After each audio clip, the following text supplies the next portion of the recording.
So last night, I sat in a freezing cold theatre at the end of Britannia Pier in Great Yarmouth and watched a man who'd been expelled from his own party, reported to the police by his own colleagues, had armed officers raid his farm, stand up in front of a packed crowd and announce a new political party. The room gave him a standing ovation. His launch tweet hit 2.4 million views within hours. Elon Musk endorsed it almost immediately, and a poll already has 1 in 10 voters saying they'd back him. The man is Rupert Lowe. The party is Restore Britain. And whether you think he's the answer or a madman on a farm in Norfolk, the political establishment is bricking it. Because everything they threw at him, the police reports, the WhatsApp leaks, the armed raid, the briefings to journalists that he had dementia, none of it worked. He's still here, and now he's got a party.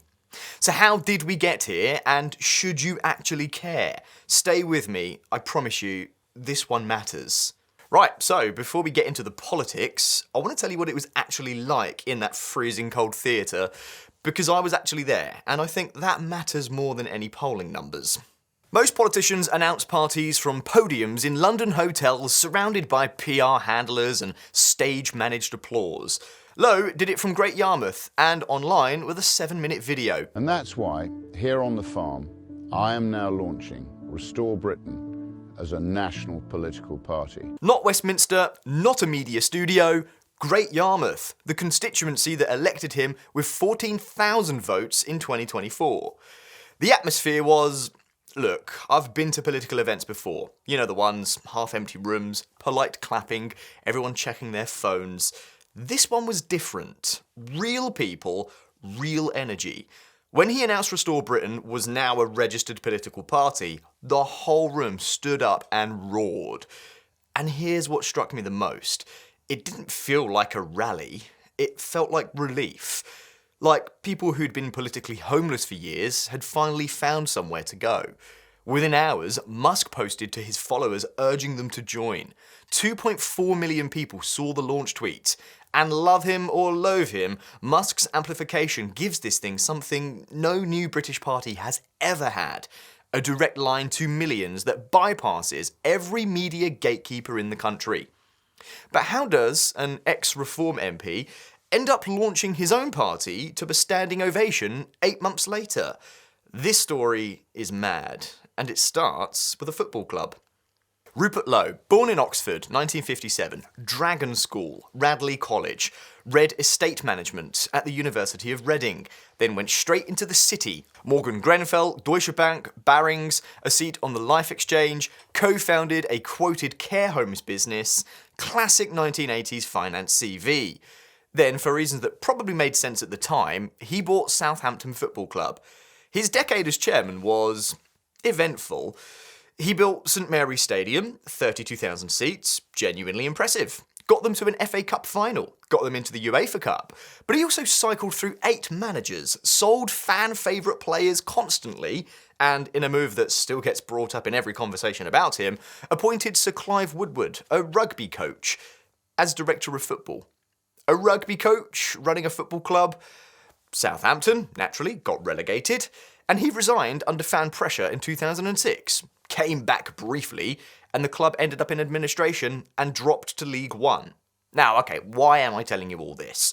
Because this is the part that a lot of critics always lead with. He ran Southampton into the ground. And yeah, some of that is fair. He's not perfect. He hired a rugby coach to run a football club. But he's honest about it. And honestly, that puts him ahead of about 640 other members of Parliament who's never been honest about anything. He left the Conservatives in 1993 over the Maastricht Treaty, stood for the Referendum Party, got elected as a Brexit Party MEP in 2019, gave a speech in the European Parliament calling climate change a cult. Then, in 2023, he signed up as Reform's business and agriculture spokesman, and in July 2024, he won Great Yarmouth. And from day one as an MP, he did something almost nobody in Parliament does. He donated his entire salary to local charities. Every single month, a different Great Yarmouth charity each time. So far, so unusual. A millionaire MP giving away his wages. Fine. But what happened next is where the story goes completely sideways. because within months, his own political party had reported him to the police, briefed journalists that he had dementia, and sent armed officers to his farm. Right, so it gets a bit ugly here. After winning Great Yarmouth, Lowe started doing what you'd expect a new MP to do. He joined the Public Accounts Committee. He gave a maiden speech hammering immigration, pointed out that Great Yarmouth voters had backed lower migration in 5 consecutive votes over 14 years and been ignored every single time. He even proposed a bill to ban quantitative easing, praising Milei and Musk. And that's Javier Milei from Argentina. But behind the scenes, by his own account, he was being frozen out. No meetings, no policy discussions, no press conferences. The most high-profile backbencher Reform had, and they were shutting him out. Then, in January 25, Musk dropped a bomb. He tweeted that Reform needed a new leader, that Farage didn't have what it takes. Someone suggested Lowe. Musk replied that he'd never met him, but his statements made a lot of sense. Ben Habib, Reform's former deputy leader, later said that was the beginning of the end of Lowe being in the party. And it turned out he was right. On the 6th of March, Lowe told the Daily Mail that Reform was a protest party led by the Messiah, and said it was too early to tell whether Farage would make a good Prime Minister. The next day, literally the next day, Reform reported him to the police. Chairman Zia Yusuf alleged Lowe had made verbal threats of physical violence on 2 occasions. 2 female employees alleged bullying and derogatory remarks about women. Chief Whip Lee Anderson withdrew the whip. Done. Now, pause on that for a second. The man criticises Farage in a newspaper interview on a Thursday, and by Friday, he's been reported to the police. Now, you don't need to be wearing a tinfoil hat to find that timing a little bit convenient.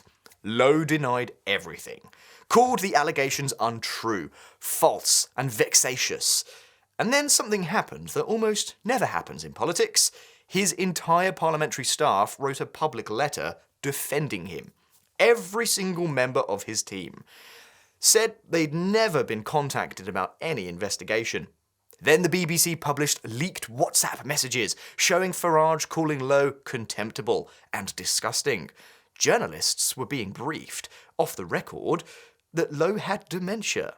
His supporters were told he was losing it. And then armed police raided his farm and seized his legally held firearms. Let me say that again. Armed police at his farm for firearms he held legally, after he criticised Nigel Farage in a newspaper. Right, let's move on. On the 14th of May, the CPS announced there was insufficient evidence to prosecute. Cleared. Done. And the exchange that sums up the whole thing? When asked if Lowe could come back, Farage said he'd rather eat razor blades. Lowe's response, having sat with him as an MP for 8 months, I've already got plenty of them in my back.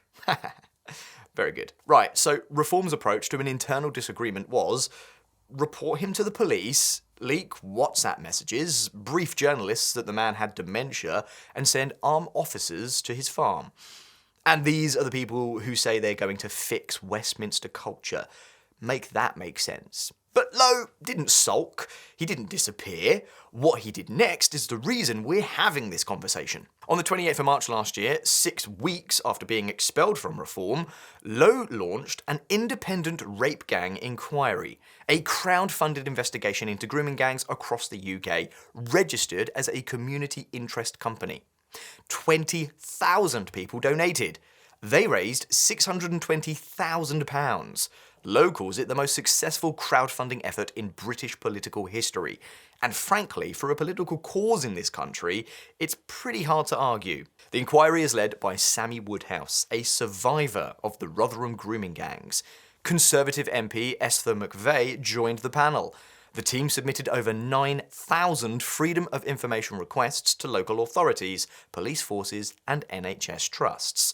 By August of last year, they had identified grooming gang activity in 85 local authorities, flagged 1,200 cases, 200 of them high priority.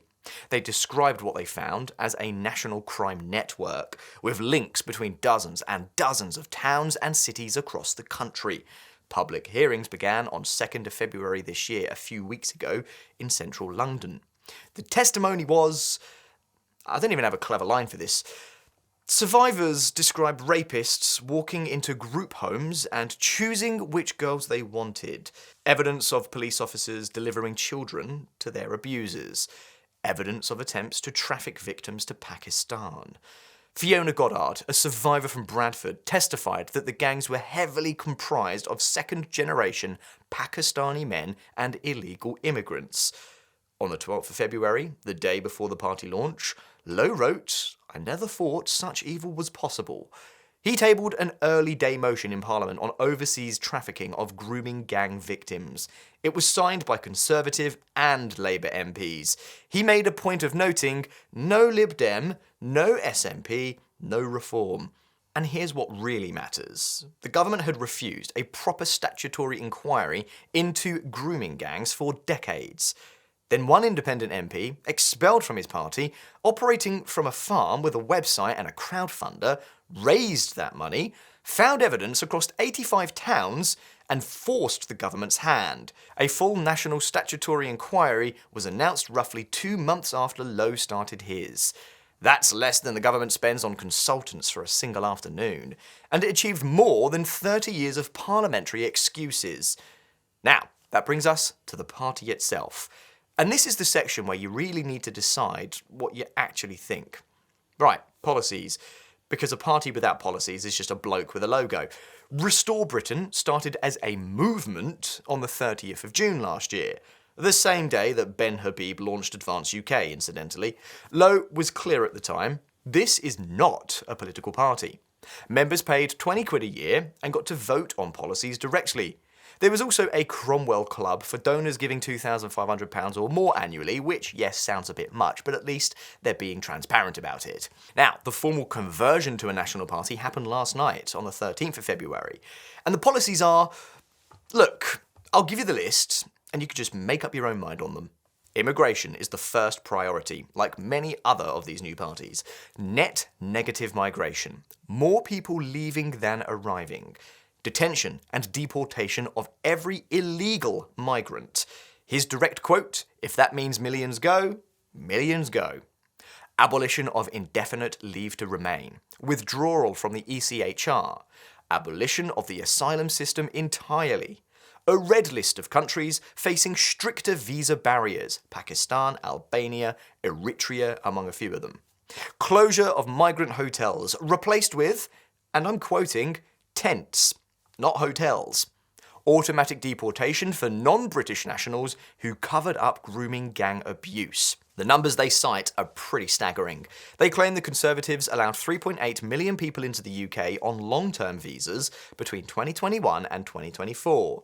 That 800,000 are expected to receive indefinite leave to remain by 2030.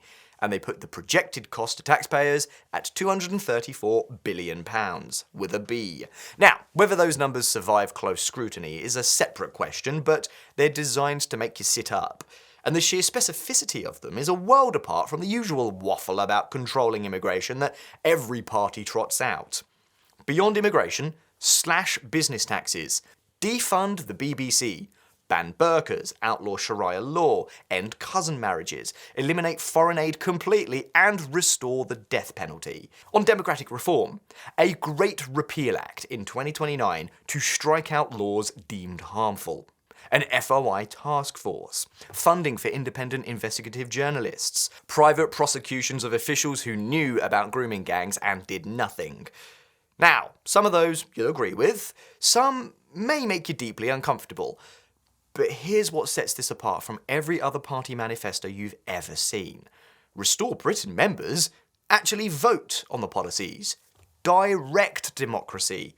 When was the last time anyone offered you that? But I know what you're thinking, because it's the same thing everyone's thinking, and honestly I've thought it too. This splits the vote. This hands it to Labour. And honestly, it is a fair concern. So let's deal with it properly. Now, I'm not going to pretend that this objection doesn't matter. Under the first past the post, the maths are absolutely brutal for new parties. The SDP Liberal Alliance got 25.4% of the national vote in 1983. Know how many seats that got them? 23. Labour got 209 seats with just 27.6%. UKIP got nearly 4 million votes in 2015. One seat. One bloody seat. Reform got 4.1 million in 2024. 5 seats. So if Restore Britain is polling at 10%, Advance UK is also in the mix, and Reform is sitting around 29 to 30%, a three-way split on the right could be catastrophic. We could be looking at Labour holding power for a generation, despite being broadly disliked by the majority of the country. That's a legitimate fear, and anyone who dismisses it is being dishonest with you. Oh, and just a quick addition while I edit this video, Ben Habib has literally just come out saying this. I'm utterly delighted that Rupert Lowe has decided to convert Restore Britain to a political party. It is a new political force that can deliver change at the ballot box that this country so desperately needs. And that is why I set up Advance UK last year. Indeed, when I set it up with Rupert Lowe contemplated as leader. The time between now and 2028-2029, when that general election is called, needs to be used for the so-called right-hand side of British politics to come together to make the arguments that are required to be made to save our wonderful country and to win that debate with the British people. And with that in mind, I'm going to be calling a meeting of the College of Advance UK in the next few weeks to determine the terms on which Advance will merge with Restore Britain, so we can accelerate the development of this new force that is now emerged on the right-hand side of British politics. We can put it on the map in double quick time, absolutely ready to fight the general election, even if it comes early in 2028, but certainly by 2029. Let's now stand together for the United Kingdom. Let's now all come together, stand together, make sure we win this fight. But, and this is the bit most commentators skip over, that argument only works if you assume that Reform is actually going to deliver. And that's where things start to fall apart. Reform has welcomed Nadeem Zahawi, the man who had to resign as Conservative Party chairman over his own tax affairs. They've welcomed Robert Jenrick, who quit as immigration minister because the Rwanda policy wasn't harsh enough, then crossed the floor to Reform. These are the exact people Reform voters wanted rid of. Reform launched a Department of Government Efficiency, a Doge program, copying Trump and Musk. They hired a man called Nathaniel Freed to run it, and he quit after 1 week. So the question becomes, at what point do you stop protecting a brand and start backing someone who might actually mean it? Lowe's answer is the umbrella model. Restore Britain functions as the national organisation, but it partners with locally based parties in individual constituencies. He'll contest Great Yarmouth under his own local party banner, Great Yarmouth First, which already has 500 members. The aim is to avoid direct head-to-head competition with Reform where possible, while building something from the ground up. And there's a historical argument worth considering. UKIP never won Westminster power, they got 1 seat, but they forced the Brexit referendum, arguably the most consequential political event in modern British history. New parties don't always need to win outright to change the direction of the country. Reform itself was dismissed as a spoiler for years. Now it polls at 30% and holds 5 seats. The precedence for populist movements defying the odds does exist. Whether Lowe can replicate it is genuinely unknown. But the idea that supporting Restore Britain is automatically a wasted vote, now that's a stretch given the history. Now, I'm not going to sit here and pretend the man is flawless, right? Because if you did, you'd rightly call me a shill. So let me give you the parts that should make you pause. Yes, he is roughly worth about £30 million. Radley and Oxford. Owns a 550-acre farm with racehorses. His response to the wealth question is fair enough. Farage was a city trader. Trump's a billionaire. Millet was an economics professor. Show me the working class man who changed anything from inside Parliament. But you should still know who you're looking at. There was the dinghy incident. He posted breathlessly about illegal migrant boats in the Great Yarmouth harbour. They turned out to be charity rowers raising money for motor neuron disease. Great Yarmouth is 110 miles north of Dover. Now, he donated £1,000 to the charity afterwards. Which is, look, it's embarrassing.